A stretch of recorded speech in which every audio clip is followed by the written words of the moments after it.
अगर आप पान खाने का सचमुच में मजा ले रहा है तो आपको अपना कोई इन्वेस्टमेंट काशी में करना चाहिए।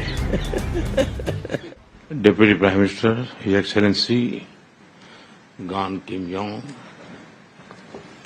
Home minister his excellency Shanmugam ji, Bharat के विदेश मंत्री doctor Jaishankar ji, Singapore business जगत के सभी लीडर्स, देवी और सज्जनों, मैं सोच रहा था कि जो लोग इतने सालों से भारत में काम कर रहे हैं तो कुछ न कुछ अपेक्षाएं होगी, कुछ शिकायतें होगी, लेकिन मैं सुखद आश्चर्य है कि वाहवाही के सिवाय यहाँ कोई स्वर नहीं है। ये अपने आप में एक बहुत बड़ा संतोष है। और मैं अपना बात शुरू करने से पहले मैं क्वेक क्वांग मंग को कहना चाहूंगा, उनका मीठा पान। देखिए, हिंदुस्तान में जब भी पान की चर्चा होती है तो बनारस के बिना अधूरी रहती है। और मैं बनारस का सांसद। अगर आप पान खाने का सचमुच में मजा ले रहा है तो आपको अपना कोई इन्वेस्टमेंट काशी में करना चाहिए।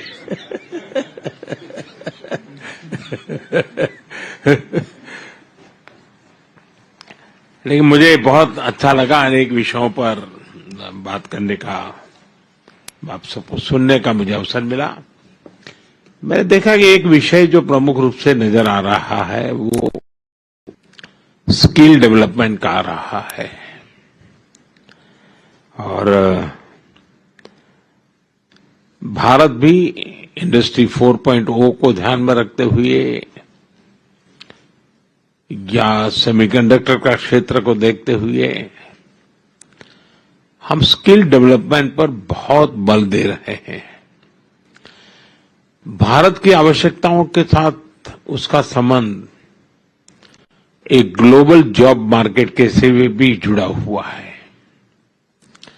अगर आपकी कंपनियां ग्लोबली क्या चल रहा है उसका एक अगर सर्वे करें, ग्लोबल डिमांड क्या है उसका अगर एक एनालिसिस करें और उसके अनुसार भारत में स्किल डेवलपमेंट के लिए आए तो ग्लोबल जॉब मार्केट को बड़ी आसानी से एड्रेस कर सकते हैं।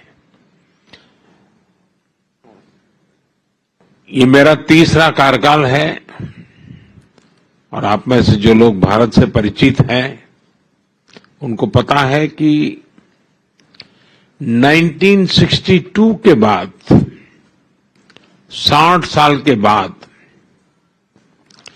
भारत में किसी सरकार को तीसरी बार देश की जनता ने सेवा करने का अवसर दिया है।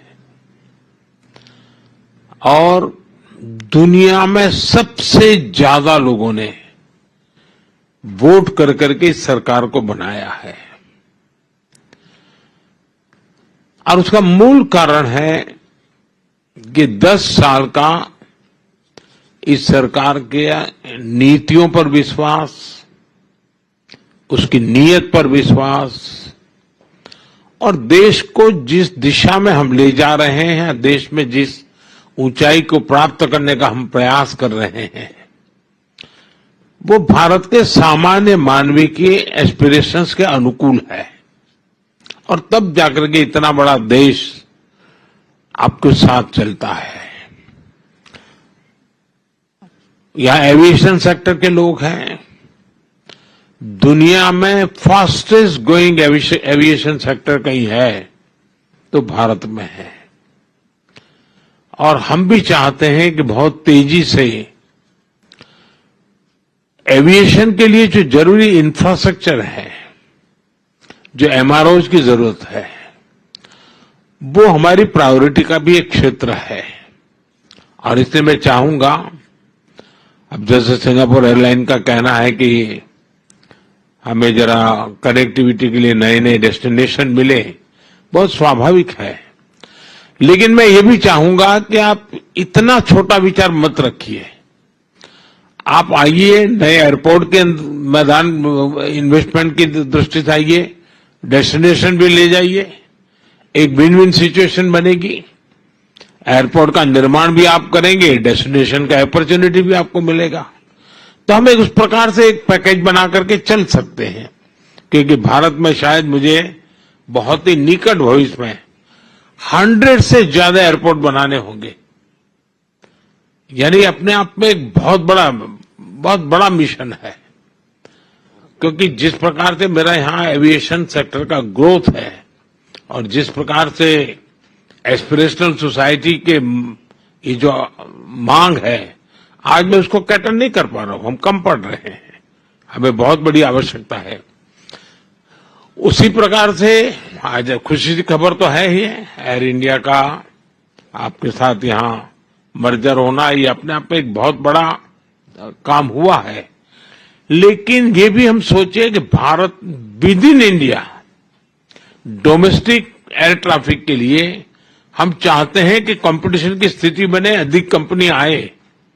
आज वो स्थिति नहीं है, बहुत पूरा स्काई ओपन पड़ा है जी। और मैं चाहूंगा कि आप में से जो कंपनियां उस दिशा में भी आगे आना चाहती हैं, तो उसके लिए भी अवकाश है।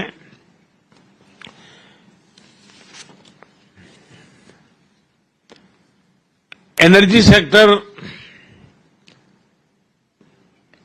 में यहां पर काफी चर्चा हुई, ग्रीन हाइड्रोजन की, अमोनिया की।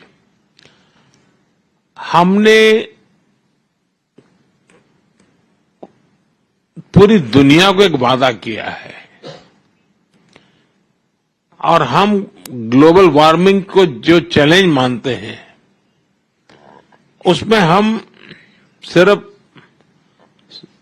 अपनी संवेदना व्यक्त कर करके अटकने वाले नहीं है, हम सॉल्यूशन देने वाले लोग हैं। और हमने 500 गीगावाट का लक्ष्य टारगेट किया है और 2030 तक मुझे करना है। और उसमें मैं न्यूक्लियर की तरफ भी उतना ही जाना चाहता हूं, हाइड्रो पर भी जाना चाहता हूं, सोलार पर भी जाना चाहता हूं, विंड पर भी जाना चाहता हूं। उसी प्रकार से हमने बायोफ्यूल की पॉलिसी बनाई है, उसकी दिशा में भी एक बहुत बड़ा काम। और आपने G20 समिट में भी हमारे जो आउटकम है उसमें बायोफ्यूल की बात आपके ध्यान में आई होगी। भारत उसको लीड करना चाहता है। मैं चाहूंगा ऐसे अनेक क्षेत्र हैं एनर्जी से जुड़े हुए, जिसके कारण ग्रीन जॉब की पूरी संभावना है। उसके लिए भी हम काफी इनिशिएटिव ले रहे हैं।